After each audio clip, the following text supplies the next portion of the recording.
ठीक है, चलिए क्वेश्चन पढ़ लेते हैं। सर आज मैं आपकी क्लास पहले दिन अटेंड कर रहा हूँ, स्वागत है आपका, गुड मॉर्निंग। मैं अपने बिजनेस को काफ़ी तेज़ी से करना चाहते हैं, ओके, तो क्या करना होगा हमें, क्योंकि मैंने ये बिजनेस बहुत छोटी उम्र में ज्वाइन किया है। ओके, देखिए सबसे पहले तो ये मानना छोड़ दो कि आप छोटी उम्र में हो, क्योंकि अगर आप अपने आप को जैसा मान रहे होगे दुनिया भी आपको वैसा ही मान रही होगी। मैंने नेटवर्क मार्केटिंग इंडस्ट्री को 20 साल की उम्र में मैंने भी ज्वाइन किया था, बहुत छोटी उम्र में, लेकिन मैंने ये माना नहीं कभी, क्योंकि मैं ये बात जानता था, मैं ये बात समझ गया था कि यहाँ पर एज फैक्टर ज़्यादा मायने नहीं रखता। एज फैक्टर तभी तक आपके सामने मायने रखता है जब तक आपका मुंह नहीं खुला, ठीक है। जब तक आपकी नॉलेज सामने वाले को नहीं दिखी तभी तक एज फैक्टर बीच में आएगा। जैसे ही सामने वाले को आपने मुंह खोला और आपने डायरी पेन निकाल के क्वाड्रेंट समझाया तो सामने वाले की खोपड़ी घूम जाती है। सामने वाला बोलता है ये देखो उम्र है 20 साल की और बंदे की नॉलेज देखो, उम्र देखो इस बंदे की 20 साल की और इसकी नॉलेज देखो। क्वाड्रेंट खोल के समझा दिया आपने, सामने वाला आपको अपने आप ही नतमस्तक हो जाएगा। एज कहाँ फैक्टर है सर? कई सारे लोग ऐसे हैं जो अभी मेजर भी नहीं हुए, कई सारे बच्चे हैं। आप देखिए दुनिया में कहाँ कहाँ क्या क्या झंडे गाड़ रहे हैं। अभी मैं परसों एक हरियाणा की एक लड़की को देख रहा था, छोटी सी है वो, 13 साल की लड़की है वो, IAS PCS लोगों को लेक्चर देती है वो, 13 साल की लड़की। पता नहीं कितनी सारी तो लैंग्वेजेस आती हैं उसको, 8-10 लैंग्वेजेस, और एकदम फ्लुएंट। छोटी छोटी उम्र में बच्चे क्या क्या कर रहे हैं आप देखो ना सर, ठीक है। ये एक नेगेटिव सेल्फ टॉक होती है जब हम अपने आप से बोलते हैं कि मेरी उम्र कम है। ये एक नेगेटिव सेल्फ टॉक है और नेगेटिव सेल्फ टॉक आपको जीवन में पीछे लेकर जाएगी। Age is just a number, age is just a number. इसका आपकी सफलता से एक्चुअल में कोई लेना देना नहीं होता है, ठीक है। नेटवर्क मार्केटिंग इंडस्ट्री में ही देख लो, 19 साल 20 साल के लड़के क्या क्या कर रहे हैं। आपको ऐसे ढेर सारे एग्जाम्पल मिल जाएंगे जो 19 साल 20 साल की उम्र में लाख 2 लाख 5 लाख के चेक ले रहे हैं, उठा रहे हैं। तो ये एज जो है ना, एज सिर्फ एक नंबर है। इसको अपनी कमजोरी मत बनाइए, अपनी असफलता का रीजन मत बनाइए इसको कि मेरी असफलता का रीजन ये है कि मेरी एज कम है। नॉलेज बढ़ाइए। जब भी आप प्रॉस्पेक्ट के सामने बैठते हैं तो जब तक आपने मुंह नहीं खोला, सिर्फ तब तक, जब तक आपने मुंह नहीं खोला है सिर्फ तब तक ही वो आपको बच्चा समझेगा। जैसे ही आपने मुंह खोला उसके बाद आपकी नॉलेज दिखाई देती है, और अगर आपके पास नॉलेज होगी तो वो आपको फिर बच्चा नहीं समझेगा, फिर वो आपको अपना अपलाइन स्वीकार करेगा, अपना सीनियर आपको स्वीकार करेगा, और आप जैसा गाइड करेंगे वैसे वो काम करेगा। करना पड़ेगा उसको अगर उसको जीवन में सफलता चाहिए तो, ठीक है ना। बाकी आप बात कर रहे हैं कि मैं काफी तेजी से सक्सेस होना चाहता हूं, तो इसके लिए हमें क्या करना होगा? आपको लगातार ट्रेनिंग में बने रहना होगा, लगातार ट्रेनिंग में बने रहना होगा। आपके लिए सबसे बड़ा प्लस पॉइंट यह है कि आप काफी कम एज में इस बिजनेस के अंदर में आ गए हैं, ठीक है। तो अभी आपके पास लर्निंग का प्रॉपर टाइम है। आप लर्निंग के ऊपर ज़्यादा फोकस कीजिए, अपनी पर्सनैलिटी को डेवलपमेंट करने के लिए, अपनी पर्सनैलिटी को डेवलप करने के लिए ज़्यादा फोकस कीजिए। आप एक अच्छा प्लानर बनने की प्रैक्टिस कीजिए। 1-on-1 में आप बिल्कुल धुआंधार प्लान कर सके, 1-on-1 में ऐसी प्रैक्टिस कीजिए, ठीक है। आप फॉलोअप कर सकें, आप क्वेश्चंस का जवाब दे सकें, क्वेश्चंस का जवाब देने की प्रैक्टिस कीजिए। अभी आपके पास प्रैक्टिस के लिए काफ़ी टाइम है। प्रैक्टिस कीजिए, प्रैक्टिस जितनी ज़्यादा प्रैक्टिस करेंगे उतना ही आप बेहतरीन होते चले जाएंगे, ठीक है ना। और अपने आप को ट्रेनिंग में बनाइए, जितना ज़्यादा आप ट्रेनिंग अटेंड कर सकते हैं करिए सर, ठीक है। और वर्किंग तो करनी ही करनी है, जो भी वर्किंग है वो तो करनी ही करनी है, ठीक है। आप अपने आप को, अगर आप आज पहली बार हमारा सेशन अटेंड कर रहे हैं ना, तो अगले कुछ सेशन साइलेंट होकर अटेंड कीजिए। अगले 10, 12, 15 सेशन साइलेंट होकर अटेंड कीजिए, अगले 2 हफ्ते तक साइलेंट बिल्कुल। मेक श्योर कि आप सेशंस पूरा अटेंड करें, मेक श्योर कि आप सेशंस को रेगुलरली अटेंड करें। ये 2 हैबिट आप अपने अंदर डेवलप कीजिए इस समय, ठीक है। क्योंकि जितने भी लोग यहाँ पर सक्सेस हो रहे हैं ना, बहुत सारे लोगों के बहुत सारे मैसेजेस पढ़ रहे होंगे कि मेरी लाइफ में ये ट्रांसफॉर्मेशन आ रहा है, मेरी लाइफ में ये चेंज आ रहा है, मेरी लाइफ में बेहतरीन हो रहा है, मेरा बिजनेस में बेहतरीन हो रहा है, मेरी टीम में ग्रोथ आ रही है। ये सारे लोग जितने भी इस टाइप का कमेंट कर रहे हैं, ये सभी लोगों ने 2 हैबिट डेवलप करी है, 2 हैबिट। ये पूरा सेशन अटेंड करते हैं, सबके सब लोग पूरा सेशन अटेंड करते हैं। सवाल पूछे ना पूछे, साइलेंटली भले अटेंड करें, लेकिन पूरा सेशन अटेंड करते हैं और रेगुलरली अटेंड करते हैं। मेक श्योर कि आप भी ये हैबिट डेवलप करें, ठीक है। चलिए, बाकी आपके सवालों के जवाब आपको ऑटोमेटिकली अगले 2 हफ्ते आप रेगुलरली अटेंड करेंगे, आपके सारे सवालों के जवाब ऑटोमेटिकली मिल जाएंगे आपको, ठीक है। ड्रैग रेसर जी शिव कुमार जी हैं, आसाम राइफल्स में जॉब करते हैं। सर मेरा सवाल यह है कि लोग फॉर्म भरने के बाद भी ज्वाइन नहीं करते हैं। हाँ, तो ये होगा ना सर आपका, अभी हमने कुछ टाइम पहले 8 स्टेजेस बताए थे ना सर, 8 स्टेजेस बताए थे नेटवर्किंग के। प्रॉब्लम ऑफ लाइफ इज हम कोई सेशन अटेंड कर रहे होते हैं, हम कोई सेशन अटेंड नहीं कर रहे होते हैं। एमएलएम का सत्संग के अंदर हम कोई सेशन हमने अटेंड कर लिया, एमएलएम का सत्संग का कोई एमएलएम का सत्संग के अंदर सेशन अटेंड नहीं करा। आपको आपकी इस प्रॉब्लम का सॉल्यूशन एक्चुअल में 3-4 दिन पहले ही मिल गया होता, 3-4 दिन पहले ही मिल गया होता। हमने 8 स्टेजेस बताई हैं आपके नेटवर्क मार्केटिंग करियर की। तो अभी आपकी जो नेटवर्क मार्केटिंग करियर की जो स्टेज है, पहली स्टेज क्या कौन सी होती है? पहली स्टेज ये होती है कि जब आपकी कोई सुन ही नहीं रहा होता, आपकी कोई नहीं सुन रहा होता है, सब आपको धिक्कार रहे होते हैं, सब आपको दुत्कार रहे होते हैं, सब आपके मुंह पे दरवाजा बंद कर रहे होते हैं, आपको चारों तरफ से थप्पड़ ही थप्पड़ पड़ते जा रहे होते हैं। ये पहली स्टेज है नेटवर्क मार्केटिंग की। क्योंकि नया जन्म जब भी होता है ना, रोते हुए ही होता है सर। नया जन्म जो होता है ना, रोते हुए ही होता है। वो गाना नहीं सुना आपने? रोते हुए आते हैं सब, हंसता हुआ जो जाएगा वो मुकद्दर का सिकंदर जाने मन कहलाएगा। हैं? रोते हुए आते हैं ना सब। तो पहली स्टेज रोने से ही शुरू होती है नेटवर्क मार्केटिंग के अंदर भी। ये भी नए जीवन की शुरुआत है। पहली स्टेज आएगी, खूब आपको थप्पड़ पड़ेंगे, खूब आपको दुत्कारा जाएगा, खूब आपको ताने मारे जाएंगे, खूब आपकी बेइज्जती करी जाएगी। पहली स्टेज है सर, कोई आपकी सुनने को तैयार नहीं होगा। फिर धीरे धीरे क्या होता है, आप अपनी नॉलेज बढ़ाते हैं, आप अपनी काबिलियत कौशल्य बढ़ाते हैं, आप अपनी ट्रेनिंग अटेंड करते हैं, आप अपना थोड़ा सा लेवल अपग्रेड करते हैं, तो आप सेकंड स्टेज पे चले जाते हैं। लोग आपकी सुननी तो शुरू करते हैं, लेकिन मानता नहीं है कोई भी। लोग आपको प्लान के लिए बैठाना शुरू कर देते हैं। भाई बैठ जा यार, बड़े दिनों से लगा पड़ा है, प्लान तो दे दे कम से कम, चल ठीक है बता ही दे यार, प्लान बता दे, 20 बार आ गया मेरे पास, चल आजा प्लान बता दे। लेकिन वो आपकी मानने को तैयार नहीं होते, मानते नहीं है वो आपकी। समझ में आ गया? ये सेकंड स्टेज है। प्लान सुनेगा लेकिन मानेगा नहीं, इन्विटेशन आपका सुनेगा लेकिन आपके बुलाने से आएगा नहीं, क्योंकि उसने वो गाना सुन रखा है ना, बुलाती है पर जाने का नहीं। उसने वो गाना सुना हुआ है, बुलाती है पर जाने का नहीं। तो जैसे ही आप बुलाते हो तो उसके दिमाग में वो गाना बजने लग जाता है कि बुलाता है पर जाने का नहीं। तो आप बुला रहे होंगे लेकिन वो आएगा नहीं। समझ में आ गया? ये सेकंड स्टेज है, ये सेकंड स्टेज है।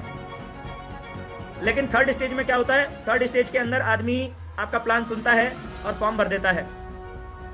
जो आपके साथ हो रहा है सर, अभी आपके साथ यही हो रहा है कि आप थर्ड स्टेज में हैं कि सामने वाला फॉर्म भर देता है लेकिन ज्वाइन नहीं करता सर। थर्ड स्टेज है आपकी अभी आपके करियर की, और 8 स्टेजेस होती हैं डायमंडशिप के लिए। डायमंडशिप पहुंचने के लिए 8 स्टेजेस पार करनी होती है सर। अभी आप तीसरी स्टेज पर हैं। अब मैं आपको बता देता हूं आगे क्या होने वाला है आपके साथ में। अभी आपके साथ में लोग प्लान देखेंगे, फॉर्म भरेंगे, ज्वाइन नहीं करेंगे, लेकिन आपने टिके रहना है, आपने छोड़ना नहीं है। आपने लगातार अपनी काबिलियत और अपनी कौशल्य को बढ़ाते रहना है। आपने लगातार ट्रेनिंग्स में बैठे रहना है। आपने लगातार ट्रेनिंग लेते रहना है और प्लान देते रहना है और फॉर्म भरते रहना है। करते आपकी ये तीसरी स्टेज भी पार हो जाएगी और आप चौथी स्टेज में आ जाएंगे। चौथी स्टेज में क्या होगा कि सामने वाला आपके साथ में प्लान देखेगा, आपसे प्लान देखेगा, फॉर्म भी भरेगा, ज्वाइन भी करेगा। चौथी स्टेज में क्या होगा? प्लान भी देखेगा, फॉर्म भी भरेगा, ज्वाइन भी करेगा। लेकिन क्या इतना ही हो जाने से आप सक्सेस हो जाएंगे? नहीं, ऐसा नहीं है। वो ज्वाइन तो करेगा लेकिन वो फिर ट्रेनिंग में नहीं आएगा सर। चौथी स्टेज में क्या हो रहा होगा आपके साथ में? लोग ज्वाइन कर रहे होंगे लेकिन ट्रेनिंग में नहीं आ रहे होंगे।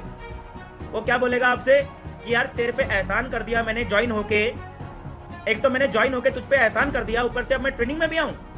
हाँ, अब मैं लिस्ट भी बनाऊं, अब मैं गोल भी बनाऊं। हाँ, पैसा किस लिए दिया मैंने तेरे को? ऐसा बोलेगा वो आपसे। ज्वाइन तो कर लेगा लेकिन सीखने के लिए तैयार नहीं होगा सर। ठीक है, ये चौथा स्टेज चलेगा आपके करियर में अभी। फिर उसके बाद आपने टिके रहना है, आपने छोड़ के भागना नहीं है। आपने टिके रहना है, आपने बिजनेस छोड़ के सर भागना नहीं है। उसके बाद क्या होगा? 5वीं स्टेज आएगी आपके करियर के अंदर में। अगली स्टेज आएगी। अगली स्टेज में क्या होगा? कुछ लोग आपके नेटवर्क में ऐसे आएंगे जो कि ज्वाइन होंगे और ट्रेनिंग में भी आना शुरू करेंगे, सुनना शुरू करेंगे कि हाँ ऐसा भी होता है, ऐसा भी होता है, लेकिन मानेंगे नहीं। वो ट्रेनिंग में आएगा, वो आप उसको बताओगे लिस्ट मेकिंग, अरे वाह लिस्ट मेकिंग, अच्छा ऐसा भी होता है, अच्छा ऐसा भी होता है, अच्छा बनाऊंगा सर, बनाऊंगा लिस्ट, बनाऊंगा सर, बनाऊंगा, बहुत बढ़िया सर। इज्जत देंगे आपको, वो इज्जत देंगे आपकी, लेकिन मानेंगे नहीं सर, मानेंगे नहीं। वो ट्रेनिंग में आप उनको बता रहे होंगे लिस्ट मेकिंग, जबरदस्ती आप दबाव बना के, जबरदस्ती आप उनके सामने बैठ के उनके 20-25 लोगों की लिस्ट बना लोगे, लेकिन अपने आप से वो कभी भी लिस्ट बनाने के लिए तैयार नहीं होगा। अपने आप से वो कभी प्लान करने के लिए तैयार नहीं होगा। उसके अंतर मन में वो आग नहीं लगी होगी कि वो अपने आप से कुछ करे, खुद से कुछ करे, खुद से एफर्ट नहीं लगाएगा। वो धक्का लगाने वाली टीम होगी सर, उनको आपको धक्का लगाना पड़ेगा। ठीक है, लेकिन आपको ये समझना पड़ेगा कि ये आपके करियर की 5वीं स्टेज चल रही है, इसीलिए इस टाइप के लोग आपके नेटवर्क में हैं, क्योंकि आप करियर की 5वीं स्टेज पर हैं, इसीलिए ऐसे लोग आपके टीम में हैं। अब आपको समझना पड़ेगा, आपको और अपने काबिलियत को बढ़ाते रहना है, आपने और अपने कौशल्य को बढ़ाते रहना है। अगली स्टेज आएगी सर, लोग आएंगे, लोग ज्वाइन करेंगे, ट्रेनिंग में आएंगे और बातें मानना शुरू करेंगे। ठीक है, लोग बातें मानना शुरू करेंगे, लेकिन सफलता नहीं मिलेगी, क्योंकि उनकी भी आपकी तो 6वीं 7वीं स्टेज पर आप पहुंच गए, 6वीं स्टेज पर आ गए, लेकिन उनकी तो पहली स्टेज है ना, उनकी तो पहली स्टेज है, आपकी 6वीं स्टेज है, लेकिन उनकी पहली स्टेज है। वो काम करने के लिए निकल गया, अब उनको भी झापड़ पे झापड़ पड़ रहे हैं, उनको भी थपेड़े पड़ रहे हैं, उनको भी लोग दुत्कार रहे हैं, उनको भी लोग जो है उनके मुंह पे दरवाजा मार रहे हैं, उनको भी लोग ताने मार रहे हैं, टॉन्टिंग कर रहे हैं, सफलता नहीं मिल रही। तो वो थोड़ा सा पनपेगा बीज, वो बीज जरा सा पनपेगा और नष्ट हो जाएगा, जरा सा पनपेगा नष्ट हो जाएगा, जरा सा पनपेगा नष्ट हो जाएगा। आपके करियर में ऐसे ही चलता रहेगा शुरुआत में, ठीक है ना। फिर जाके 8वीं स्टेज में आपकी टीम में ऐसे लोग आएंगे जो कि आपके साथ ज्वाइन करेंगे, ट्रेनिंग लेंगे, सीखेंगे, काम करेंगे, स्ट्रगल करेंगे और वो भी रैंक क्वालिफाई करेंगे। फिर 8वीं स्टेज में जाके आपकी टीम के अंदर लोग सिल्वर, गोल्ड, पर्ल इस तरीके से रैंक क्वालिफाई करना शुरू करेंगे। 8वीं स्टेज में होगा, तब आप डायमंड बनेंगे सर। तो अभी तो आपको घबराने की क्या जरूरत है, अभी तो आपका 3रा स्टेज चल रहा है ना सर, 3रा स्टेज चल रहा है अभी आपका, टेंशन क्या लेने की जरूरत है, इट्स पार्ट ऑफ प्रोसेस। आप अपना काम करते रहिए, अपनी काबिलियत बढ़ाते रहिए, अपनी एजुकेशन बढ़ाते रहिए, ट्रेनिंग में लगातार आते रहिए, रेगुलरली आते रहिए। देखिए बीच में कुछ सेशन आप मिस कर रहे हैं MLM का सत्संग के अंदर में, और जो इंसान मिस कर रहा होगा उसके भविष्य की मैं जिम्मेदारी नहीं ले सकता। जो लोग मिस कर रहे हैं ना बीच बीच में किसी भी कारणों की वजह से, मैं उनकी जिम्मेदारी नहीं ले सकता। फिर बाद में 2 साल के बाद मत बोलना कि सर दिनेश जोशी सर का मैंने 20 सेशन अटेंड करे और मेरा कुछ नहीं हुआ। ठीक है, सारे सेशन, जितनी देर हम आपके सामने बैठे हैं उतनी देर आप हमारे सामने बैठिए, जितनी देर हम आपके सामने बैठे हैं उतनी देर आप हमारे सामने बैठिए, अगले 3 साल तक बैठिए, गारंटी देता हूं सबके सब लोग डायमंड बन जाओगे, गारंटी। लेकिन क्या बैठने का दम है? सीधा सीधा पूछ रहा हूं, मैं खुला पूछ रहा हूं, है ना आप मुझे कुछ दे रहे हैं ना मैं आपको कुछ दे रहा हूं। हम अपने घर में अपने घर में बैठे हुए हैं, लेकिन अगर मैं 1 घंटा डेली आपके सामने बैठ रहा हूं तो क्या आप में भी 1 घंटा डेली मेरे सामने बैठने का दम है? अगले 3 साल बैठ जाना, गारंटी देता हूं, एक भी इंसान ऐसा नहीं बचेगा इस सेशन के अंदर में जो डायमंड क्वालिफाई ना कर रहा हो, गारंटी है मेरी। इतना भर दूंगा, नेगेटिव होना तो बहुत दूर की बात है, ऐसा बना दूंगा ना जिसको उंगली रख दोगे उसकी बैटरी चार्ज कर दोगे, ऐसा बना दूंगा, गारंटी है मेरी, गारंटी देता हूं। लेकिन उसके लिए कीमत है। यहाँ पर क्विक सॉल्यूशन नहीं चलते कि 2 मिनट के अंदर, 2-4 मिनट के अंदर, 5 मिनट के अंदर आपको कोई सॉल्यूशन बता दिया जाए, नहीं सर। माहौल में लाना पड़ता है अपने आप को, माहौल में लाना पड़ता है अपने आप को, अगले 3 साल के अंदर, गारंटी है। और सिर्फ मैं क्या, दुनिया का हर ट्रेनर आपको गारंटी दे देगा कि 3 साल तक वो कर लेना जो बताया जा रहा है। दुनिया का हर ट्रेनर, जो अच्छा ट्रेनर होगा, अच्छा ट्रेनर जो एक्चुअल में आपका भला चाह रहा होगा, वो आपको यही बोलेगा, है ना। बीच बीच में हम सेशन छोड़ देते हैं, मुझे नाम याद रह जाते हैं, जो लोग रेगुलर है ना उन लोगों के नाम मुझे याद रह जाते हैं, ठीक है ना। कुछ लोग ऐसे भी हैं जो रेगुलर अटेंड करते हैं लेकिन उन्होंने आज तक कभी कमेंट नहीं किया है, उन लोगों को भी मैं दिल से सैल्यूट करता हूं। जरूरी नहीं है कि हर रोज यहाँ पर कमेंट करें, जरूरी नहीं है, लेकिन यहाँ पर बने रहना जरूरी है, ईमानदारी से। नेटवर्क मार्केटिंग में चलता है ना ईमानदारी का टेस्ट, बहुत महत्वपूर्ण है। 5 ट्रेनिंग आप लोगों ने अटेंड करी होगी, जिन्होंने नहीं अटेंड करी होगी वो कर लें अटेंड 5 ट्रेनिंग। समझ में आ रहा है? तो कहने का मेरा मतलब यही है कि अभी आपकी करियर की 3rd स्टेज चल रही है सर, और आपको करियर की 8वीं स्टेज तक लेकर जाना, ये मैं पहुंचा सकता हूं सर, आपको मेरे लिए पॉसिबल है, पहुंचा सकता हूं, लेकिन अकेले नहीं पहुंचा सकता हूं। उसके लिए आपका भी कोऑपरेशन बहुत ज़्यादा ज़रूरी है, आप सभी लोगों का कोऑपरेशन, आप सभी लोगों का साथ बहुत ज़्यादा ज़रूरी है, ठीक है। पहुंचा सकता हूं मैं, अपने आप में इतना कॉन्फिडेंस रखता हूं, ठीक है।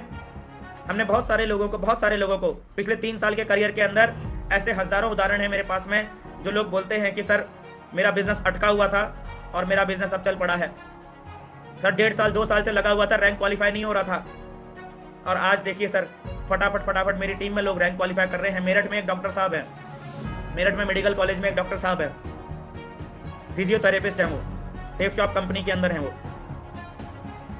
जब मैंने ये चैनल स्टार्ट किया था ना, ये चैनल स्टार्ट करने के कुछ महीने के बाद उनकी वाइफ का मुझे मैसेज आता है कि सर मैं आपसे बात करना चाहती हूँ। मैंने बोला ठीक है मैम करिए, नो प्रॉब्लम। अब उन्होंने अपनी कहानी बताई कि हमको 1-1.5 साल हो चुका है सेफ शॉप के अंदर में, मेरे हस्बैंड फिजियोथेरेपिस्ट हैं, वो भी थोड़ा साथ देते हैं मेरा, और मैं इस बिज़नेस को करना चाहती हूँ, इस बिज़नेस को बिल्ड करना चाहती हूँ, लेकिन हो नहीं पा रहा है। लिटरली हमने उनको बहुत सारी चीज़ें बताई और हमारे बताने में ज़्यादा बड़ी बात नहीं थी, हम तो वही बता रहे थे जो सबको बताते हैं, आपको भी बताते हैं, लेकिन वो मानने वाले इंसान थे जो मानते थे बातों को। वो हस्बैंड वाइफ इतने ज़बरदस्त पर्सनालिटी, वो मानते थे बातों को, आज भी मानते हैं। आज मेरी उनसे हो सकता है 2 महीने 3 महीने में एक आध बार बात होती होगी, उस समय मेरी उनसे रेगुलर बात होती थी। अटके हुए थे वो, अपलाइंस सपोर्ट नहीं कर पा रहे थे क्योंकि अपलाइंस दिल्ली में बैठे हुए थे, गुड़गांव में बैठे हुए थे और वो लोग मेरठ में थे। अपलाइंस आ नहीं पा रहे थे, अपलाइंस कुछ कमिट करते थे, उस कमिट को पूरा नहीं कर पा रहे थे, तो उसकी वजह से उन्हें ऐसा लगता था कि हमारे अपलाइन हमारा सपोर्ट नहीं कर पा रहे हैं, लेकिन उनको वो माइंडसेट से बाहर निकालना ज़रूरी था। आज की डेट में वो जो सर हैं वो पर लेवल पर हैं इस समय पे, ठीक है, सेफ शॉप के अंदर में पर लेवल पर हैं और 2 शहरों में, 2 या 3 शहरों में आज उनका काम चल रहा है। आज वो सक्सेसफुली बिजनेस को बिल्ड कर पा रहे हैं और उस समय फंसे पड़े थे, अटके पड़े थे। ऐसा सिर्फ एक एग्जाम्पल नहीं है, ऐसे बहुत सारे एग्जाम्पल हैं। मेरे कहने का मतलब ये है कि जितना टाइम हम दे रहे हैं, जितना एफर्ट हम यहाँ पर लगाने की कोशिश कर रहे हैं, अगर अगले 3 साल आपने भी मेरे साथ में उतना एफर्ट लगा लिया तो मैं क्या, आप अपने आप ही डायमंड बन जाएंगे, मेरे को कुछ करना भी नहीं पड़ेगा, आप अपने आप ही बन जाएंगे सर। समझ में आ रहा है? चलिए।